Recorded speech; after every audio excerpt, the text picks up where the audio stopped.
Okay, let's talk about rejection. That feeling we all know, right?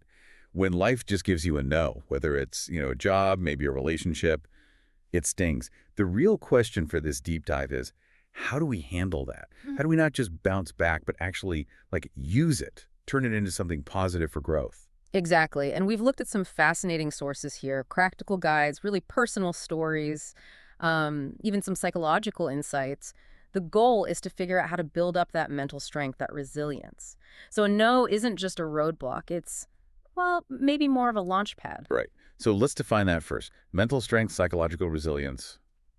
What are we actually talking about here? It's not about just being tough and never feeling hurt, is it? No, not at all. What's really interesting is how clearly the sources state this. Resilience isn't some kind of superpower. It's fundamentally about your ability to adapt, to, recover when things go wrong and consciously work to maintain a decent psychological state even when it's tough. Okay, adapting and recovering. Yeah, and it's a process, something that matures over time. It's actually a skill anyone can develop. That's what's key.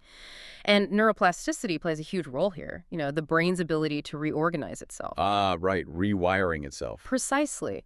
When you practice resilient behaviors, you're literally strengthening those neural pathways. It makes you better equipped for the next challenge. It's a physical change, not just a concept. Wow, okay, so it's not just coping, it's actually changing how your brain handles this stuff.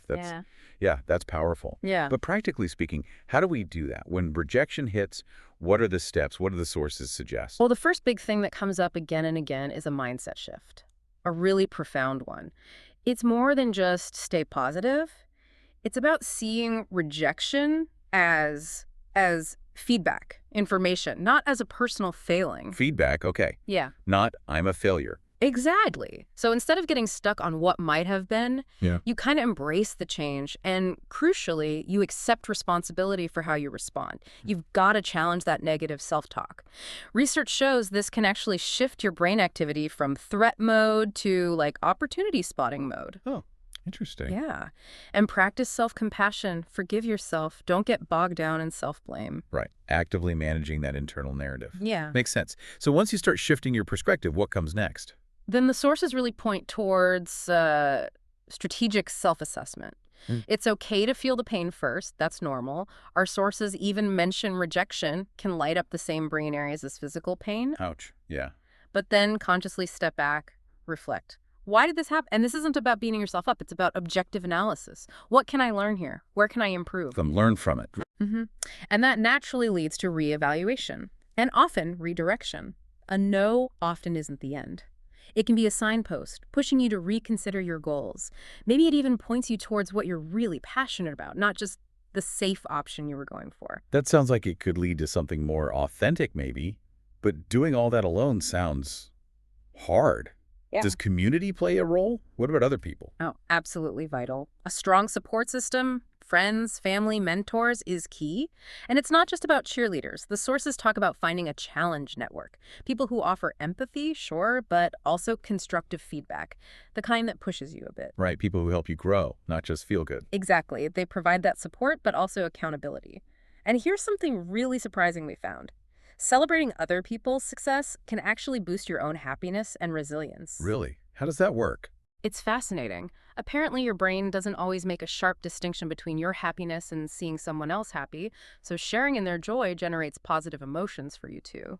Kind of builds up your resilience reserves. That's unexpected. Okay, this ties into a story our sources highlighted, right? Yeah. Justin Barker's experience. He faced rejection for a leadership role he really wanted.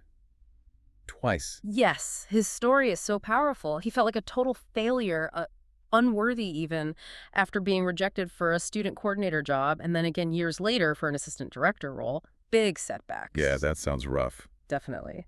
But those feelings eventually shifted. He had this realization that the rejections weren't failures, they were redirections, towards a path that wasn't even on his map initially, a play that was never drawn for me, as he put it.